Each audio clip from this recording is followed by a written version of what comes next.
Number 81۔ ابو ہریرہ رضی اللہ عنہ بیان کرتے ہیں، رسول اللہ صلی اللہ علیہ وسلم نے فرمایا، آدم اور موسیٰ علیہ السلام نے اپنے رب کے ہاں مناظرہ و مباحثہ کیا تو آدم علیہ السلام موسیٰ علیہ السلام پر غالب رہے۔ موسیٰ علیہ السلام نے فرمایا، آپ آدم علیہ السلام ہیں جنہیں اللہ نے اپنے ہاتھ سے تخلیق فرمایا، اس میں اپنی روح پھونکی، اپنے فرشتوں سے آپ کو سجدہ کرایا، آپ کو اپنی جنت میں بسایا، پھر آپ نے اپنی خطا سے لوگوں کو زمین پر اتارا۔ آدم علیہ السلام نے فرمایا، آپ موسیٰ علیہ السلام ہیں جنہیں اللہ نے اپنی رسالت اور اپنے کلام کے لیے منتخب فرمایا، آپ کو تختیاں عطا کی جن میں ہر چیز کا بیان ہے، آپ کو کسی واسطے کے بغیر سرگوشی کا شرف بخشا۔ آپ کے خیال میں میری تخلیق سے کتنا عرصہ قبل اللہ تعالیٰ نے تورات لکھی ہوگی؟ موسیٰ علیہ السلام نے فرمایا، 40 برس۔ آدم علیہ السلام نے فرمایا، کیا آپ نے اس میں یہ چیز بھی پائی؟ آدم علیہ السلام نے اپنے رب کی نافرمانی کی تو وہ بھٹک گئے؟ انہوں نے فرمایا، جی ہاں۔ آدم علیہ السلام نے فرمایا، کیا آپ مجھے ایسے عمل کرنے پر ملامت کرتے ہیں جس کا کرنا اللہ نے مجھے پیدا کرنے سے بھی 40 برس پہلے مجھ پر لازم کر دیا تھا؟ اور رسول اللہ صلی اللہ علیہ وسلم نے فرمایا، آدم علیہ السلام موسیٰ علیہ السلام پر غالب آ گئے۔ حدیث نمبر 82۔ ابن مسعود رضی اللہ عنہما بیان کرتے ہیں، رسول اللہ صلی اللہ علیہ وسلم جو کہ صادق و مصدوق ہے، فرمایا، تم میں سے ہر ایک کی تخلیق اس کی ماں کے پیٹ میں اس طرح مکمل کی جاتی ہے کہ وہ 40 روز تک نطفہ رہتا ہے، پھر اتنی مدت جمع ہوا خون رہتا ہے، پھر اتنی ہی مدت گوشت کا لوتھڑا رہتا ہے، پھر اللہ 4 باتیں لکھنے کے لیے اس کی طرف ایک فرشتہ بھیجتا ہے، پس وہ اس کا عمل، اس کی عمر، اس کا رزق اور اس کا بدنصیب یا سعادت مند ہونا لکھتا ہے، پھر اس میں روح پھونک دی جاتی ہے۔ پس اس ذات کی قسم جس کے سوا کوئی معبود برحق نہیں، بے شک تم میں سے کوئی شخص اہل جنت کے سے عمل کرتا رہتا ہے، حتیٰ کہ اس کے اور جنت کے مابین صرف ایک ہاتھ کا فاصلہ رہ جاتا ہے، تو وہ نوشتہ تقدیر اس پر غالب آ جاتا ہے، تو وہ جہنمیوں کا سا کوئی عمل کر بیٹھتا ہے، تو وہ اس میں داخل ہو جاتا ہے، اور اسی طرح تم میں سے کوئی جہنمیوں کے سے عمل کرتا رہتا ہے، حتیٰ کہ اس کے اور جہنم کے درمیان صرف ایک ہاتھ کا فاصلہ رہ جاتا ہے، تو وہ نوشتہ تقدیر اس پر غالب آ جاتا ہے، اور وہ اہل جنت کا سا عمل کر لیتا ہے، تو وہ اس میں داخل ہو جاتا ہے۔ متفق علیہ۔ حدیث نمبر 83۔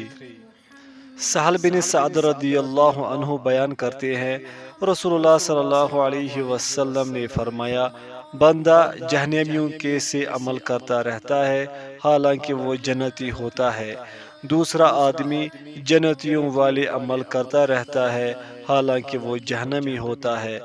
اعمال تو وہ قابل اعتبار ہے جو آخری ہے۔ متفق علیہ۔ حدیث نمبر 84۔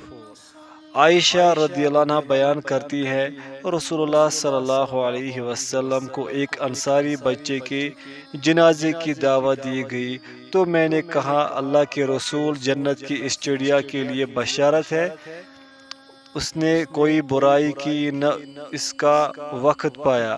آپ صلی اللہ علیہ وسلم نے فرمایا، عائشہ، کیا اس کے علاوہ کوئی بات ہے؟ بے شک اللہ نے جنت کے لیے کچھ لوگ پیدا فرمائے، انہیں جنت ہی کے لیے پیدا فرمایا جبکہ وہ اپنے آبا کی پشت میں تھے، اور اسی طرح جہنم کے لیے کچھ لوگ پیدا کیے، انہیں جہنم ہی کے لیے پیدا فرمایا جبکہ وہ اپنے آبا کی صلب میں تھے۔ رواہ مسلم۔ حدیث نمبر 85،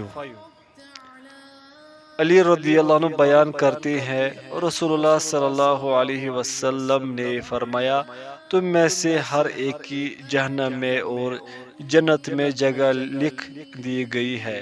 انہوں نے عرض کیا اللہ کے رسول کیا ہم پھر اپنے نوشتہ تقدیر پر بھروسہ کر لیں اور عمل کرنا چھوڑ دیں؟ آپ صلی اللہ علیہ وسلم نے فرمایا عمل کرتے رہو، ہر ایک کو اس کے لیے جس کے لیے اسے پیدا کیا گیا ہے میسر کر دیا جاتا ہے۔ جو شخص سعادت مندوں میں سے ہوگا تو اس کے لیے اہل سعادت کے عمل آسان کر دیے جائیں گے، اور جو شخص بدنصیبوں میں سے ہوا تو اس کے لیے بدنصیبی والے عمل آسان کر دیے جائیں گے۔ پھر آپ صلی اللہ علیہ وسلم نے یہ آیت تلاوت فرمائی، جس کسی نے اللہ کی راہ میں دیا اور ڈرتا رہا اور اچھی بات کی تصدیق کی تو ہم بہت جلد اس کے لیے نیکی کی راہ آسان کر دیں گے۔ متفق علیہ۔ حدیث نمبر 86، ابو ہریرہ رضی اللہ عنہ بیان کرتے ہیں رسول اللہ صلی اللہ علیہ وسلم نے فرمایا اللہ نے اولاد آدم پر اس کے زنا کا حصہ لکھ دیا ہے جسے وہ ضرور پا کر رہے گا۔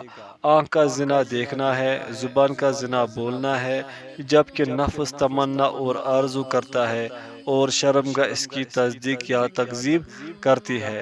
اور مسلم کی روایت میں ہے اللہ نے ابن آدم پر اس کے زنا کا حصہ لکھ دیا ہے جسے وہ ضرور پا کر رہے گا۔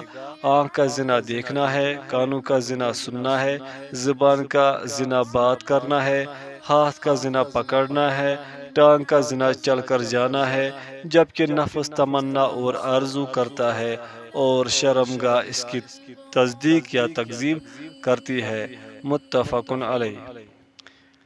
حدیث نمبر 87، عمران بن حسین رضی اللہ عنہ سے روایت ہے کہ مزینہ قبیلہ کے دو آدمیوں نے عرض کیا اللہ کے رسول لوگ جو آج عمل کر رہے ہیں اور اس کے لیے محنت و کوشش کر رہے ہیں، کیا یہ ایسی چیز ہے جس کا فیصلہ کیا جا چکا ہے اور پہلے سے جو تقدیر ہے وہ نافذ ہو چکی ہے، یا وہ اس چیز کی طرف جا رہے ہیں جو ان کے نبی ان کے پاس لے کر آئے اور ان کے خلاف حجت قائم کی؟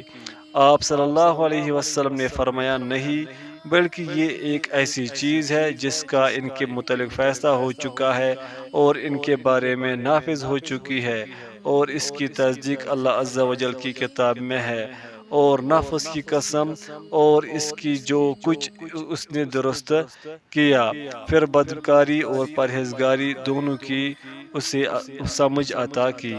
رواہ مسلم۔ حدیث نمبر 88، ابو ہریرہ رضی اللہ عنہ بیان کرتے ہیں میں نے عرض کیا اللہ کے رسول میں جوان آدمی ہوں اور مجھے اپنے متعلق زنا کا اندیشہ ہے، جبکہ میرے پاس شادی کرنے کے لیے کچھ بھی نہیں۔ گویا کہ وہ آپ سے خصی ہونے کی اجازت طلب کرتے ہیں۔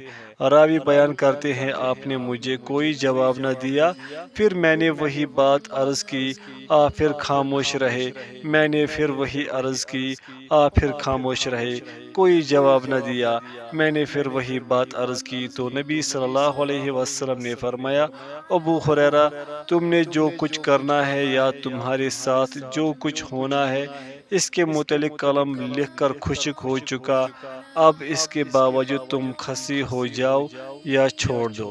رواہ البخاری۔ حدیث نمبر 89، عبداللہ بن عمر رضی اللہ عنہما بیان کرتے ہیں رسول اللہ صلی اللہ علیہ وسلم نے فرمایا اولاد آدم کے تمام قلوب قلب واحد کی طرح رحمان کی دو انگلیوں میں ہے، وہ جسے چاہتا ہے اسے بدلتا رہتا ہے۔ پھر رسول اللہ صلی اللہ علیہ وسلم نے فرمایا اے اللہ دلوں کو پھیرنے والے، ہمارے دلوں کو اپنی اطاعت پر پھیر دینا، یعنی ثابت قدم۔ رواہ مسلم۔ حدیث نمبر 90، ابو ہریرہ رضی اللہ عنہ بیان کرتے ہیں رسول اللہ صلی اللہ علیہ وسلم نے فرمایا ہر پیدا ہونے والا بچہ فطرت اسلام پر پیدا کیا جاتا ہے، پس اس کے والدین اسے یہودی بنا دیتے ہیں یا اسے نصرانی بنا دیتے ہیں یا اسے مجوسی بنا دیتے ہیں، جیسے جانور صحیح سالم جانور کو جنم دیتا ہے۔ کیا تم اس میں سے کسی کا کان کٹا ہوا محسوس کرتے ہو؟ پھر انہوں نے یہ آیت پڑھی، یہ وہ فطرت ہے جس پر اللہ نے لوگوں کو پیدا کیا ہے اور اللہ کی اس بنائی ہوئی چیز میں کوئی تبدیلی نہ کرو، یہی درست دین ہے۔ متفق علیہ۔ حدیث نمبر 91۔ ابو موسیٰ رضی اللہ عنہ نے فرمایا رسول اللہ صلی اللہ علیہ وسلم نے کھڑے ہو کر ہمیں 5 چیزوں کے متعلق خبر دیتے ہوئے فرمایا، بے شک اللہ سوتا ہے نہ یہ اس کی شان کے لائق ہے کہ وہ سو جائے، وہ میزان کو اوپر نیچے کرتا رہتا ہے، رات کا عمل دن کے عمل سے پہلے اور دن کا عمل رات کے عمل سے پہلے اس کی طرف پہنچا دیا جاتا ہے، اس کا حجاب نور ہے، اگر وہ اس حجاب کو اٹھا دے تو اس کے چہرے کے انوار وہاں تک اس مخلوق کو جلا دے جہاں تک اس کی نگاہ پہنچتی ہے۔ رواہ مسلم۔ حدیث نمبر 92۔ ابو ہریرہ رضی اللہ عنہ بیان کرتے ہیں رسول اللہ صلی اللہ علیہ وسلم نے فرمایا اللہ کا ہاتھ بھرا ہوا ہے، رات دن کی سخاوت اسے کم نہیں کرتی، تم نے دیکھا کہ اس نے زمین و آسمان کی تخلیق کے وقت سے جو خرچ کیا اس نے اس کے ہاتھ کے خزانے میں کوئی کمی نہیں کی، اور اس کا عرش پانی پر ہے اور میزان اس کے ہاتھ میں ہے، وہ اسے پست کرتا اور بلند کرتا ہے۔ متفق علیہ۔ اور مسلم کے روایت میں ہے اللہ کا دایاں ہاتھ بھرا ہوا ہے۔ ابن نمیر نے کہا دونوں ہاتھ بھرے ہوئے ہیں، رات اور دن کی سخاوت اس میں کوئی کمی نہیں کرتی۔ حدیث نمبر 93۔ ابو ہریرہ رضی اللہ عنہ بیان کرتے ہیں رسول اللہ صلی اللہ علیہ وسلم سے مشرکین کی اولاد کے بارے میں دریافت کیا گیا تو آپ صلی اللہ علیہ وسلم نے فرمایا ان کے اعمال کے متعلق اللہ بہتر جانتا ہے۔ متفق علیہ۔ حدیث نمبر 94۔ عبادہ بن صامت رضی اللہ عنہ بیان کرتے ہیں رسول اللہ صلی اللہ علیہ وسلم نے فرمایا اللہ نے سب سے پہلے قلم کو پیدا فرمایا تو اسے فرمایا لکھو، اس نے عرض کیا کیا لکھوں؟ فرمایا تقدیر لکھو، اس نے جو کچھ ہو چکا تھا اور جو کچھ ہونا تھا سب لکھ دیا۔ ترمذی۔ اور امام ترمذی نے فرمایا یہ حدیث سند کے لحاظ سے غریب ہے، یہ روایت صحیح ہے۔ حدیث نمبر 95۔ مسلم بن یسار رحمۃ اللہ بیان کرتے ہیں عمر بن خطاب رضی اللہ عنہ سے اس آیت کے بارے میں پوچھا گیا جب تیرے رب نے بنی آدم کی پشت سے ان کی اولاد کو پیدا کیا تو عمر رضی اللہ عنہ نے فرمایا میں نے رسول اللہ صلی اللہ علیہ وسلم کو جب ان سے اس آیت کے بارے میں دریافت کیا گیا تو فرماتے ہوئے سنا بے شک اللہ نے آدم کو پیدا فرمایا، پھر اپنا دایاں ہاتھ ان کے پشت پر پھیرا تو اس سے کچھ اولاد نکالی اور فرمایا میں نے انہیں جنت کے لیے پیدا کیا ہے اور وہ اہل جنت کے سے عمل کریں گے، پھر ان کی پشت پر ہاتھ پھیرا تو اس سے کچھ اولاد نکالی تو فرمایا میں نے انہیں جہنم کے لیے پیدا کیا ہے اور وہ اہل جہنم کے سے عمل کریں گے۔ یہ سن کر کسی آدمی نے عرض کیا اللہ کے رسول تو پھر عمل کس لیے کرنا ہے؟ رسول اللہ صلی اللہ علیہ وسلم نے فرمایا جب اللہ کسی بندے کو جنت کے لیے پیدا فرماتا ہے تو اسے اہل جنت کے اعمال پر لگا دیتا ہے حتیٰ کہ وہ اہل جنت کے سے اعمال پر ہی فوت ہوتا ہے، اللہ تعالیٰ اس وجہ سے اسے جنت میں داخل فرما دیتا ہے، اور جب وہ کسی بندے کو جہنم کے لیے پیدا فرماتا ہے تو اسے جہنمیوں والے اعمال پر لگا دیتا ہے حتیٰ کہ وہ جہنمیوں والے اعمال پر ہی فوت ہوتا ہے، تو وہ اس وجہ سے اس کو جہنم میں داخل کر دیتا ہے۔ اس کی سند ضعیف ہے۔ حدیث نمبر 96۔ عبداللہ بن عمر رضی اللہ عنہما بیان کرتے ہیں رسول اللہ صلی اللہ علیہ وسلم باہر تشریف لائے تو آپ صلی اللہ علیہ وسلم کے ہاتھوں میں 2 کتابیں تھیں۔ آپ نے فرمایا کیا تم جانتے ہو کہ یہ 2 کتابیں کیا ہیں؟ ہم نے عرض کیا اللہ کے رسول جب تک آپ نہ بتائیں ہم نہیں جانتے۔ تو آپ صلی اللہ علیہ وسلم نے اپنے دائیں ہاتھ والی کتاب کے بارے میں فرمایا یہ کتاب رب العالمین کی طرف سے ہے، اس میں جنتیوں، ان کے آبا اور ان کے قبیلوں کے نام ہیں، پھر ان کے آخر پر پورا حساب کر دیا گیا ہے، لہذا ان میں کوئی کمی پیشی نہیں کی جا سکتی۔ پھر آپ نے اپنے بائیں ہاتھ والی کتاب کے بارے میں فرمایا یہ کتاب رب العالمین کی طرف سے ہے اور اس میں جہنمیوں، ان کے آبا اور ان کے قبیلوں کے نام ہے، پھر ان کے آخر پر پورا حساب کر دیا گیا ہے، لہذا اس میں کوئی کمی پیشی نہیں کی جا سکتی۔ تو آپ کے صحابہ نے عرض کیا اللہ کے رسول جب فیصلہ ہو چکا ہے تو پھر عمل کس لیے کرنا ہے؟ آپ نے فرمایا میانہ روی سے درست اعمال کرتے رہو، کیونکہ جنتی شخص سے آخری عمل جنتیوں والا کرایا جائے گا، اگرچہ پہلے اس نے کیسے بھی عمل کیے ہوں گے، اور جہنمی سے آخری عمل جہنمیوں والا کرایا جائے گا، خواہ اس سے پہلے اس نے کیسے بھی عمل کیے ہوں گے۔ پھر رسول اللہ صلی اللہ علیہ وسلم نے اپنے ہاتھوں سے وہ کتابیں رکھ کر فرمایا تمہارا رب بندوں کے معاملے سے فارغ ہو چکا، پس ایک گروہ جنت میں اور ایک گروہ جہنم میں ایک گروہ جہنم میں جائے گا۔ اس کی سند حسن ہے۔ حدیث نمبر 97۔ ابو خزامہ اپنے والد سے روایت کرتے ہیں انہوں نے کہا میں نے عرض کیا اللہ کے رسول رہنمائی فرمائیے، دم جس کے ذریعے ہم دم کراتے ہیں، دوائی جس کے ذریعے ہم علاج کرتے ہیں، اور بچاؤ کی چیزیں مثلاً ڈھال وغیرہ جن کے ذریعے ہم بچاؤ کرتے ہیں، کیا یہ اللہ کی تقدیر سے کچھ روک سکتی ہے؟ آپ صلی اللہ علیہ وسلم نے فرمایا وہ اسباب اختیار کرنا بھی اللہ کی تقدیر میں سے ہے۔ اس کی سند ضعیف ہے۔ حدیث نمبر 98۔ ابو ہریرہ رضی اللہ عنہ بیان کرتے ہیں ہم تقدیر کے بارے میں بحث کر رہے تھے، اسی دوران رسول اللہ صلی اللہ علیہ وسلم ہمارے پاس تشریف لے آئے اور آپ سخت ناراض ہوئے، حتیٰ کہ آپ کا چہرہ مبارک سرخ ہو گیا، گویا آپ کے رخساروں پر انار کے دانے نچوڑ دیے گئے ہیں۔ تو آپ نے فرمایا کیا تمہیں اس تقدیر کے مسئلہ پر بحث کرنے کا حکم دیا گیا؟ کیا مجھے اس چیز کے ساتھ تمہاری طرف بھیجا گیا ہے؟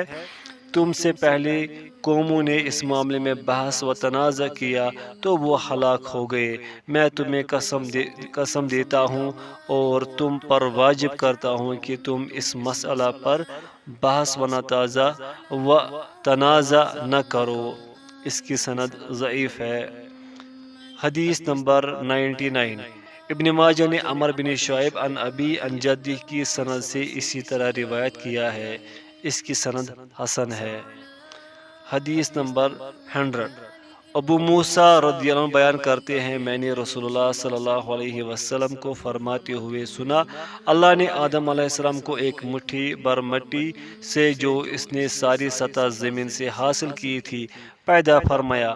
آدم علیہ السلام کی اولاد زمین کی رنگت کی مناسبت سے پیدا ہوئی، ان میں سے کچھ سرخ ہے، کچھ سفید اور کچھ کالے، اور کچھ سرخ و سفید کے مابین، کچھ نرم مزاج اور کچھ سخت مزاج، کچھ بری عادات والے اور کچھ پاکیزہ صفات والے۔ اس کی سند صحیح ہے۔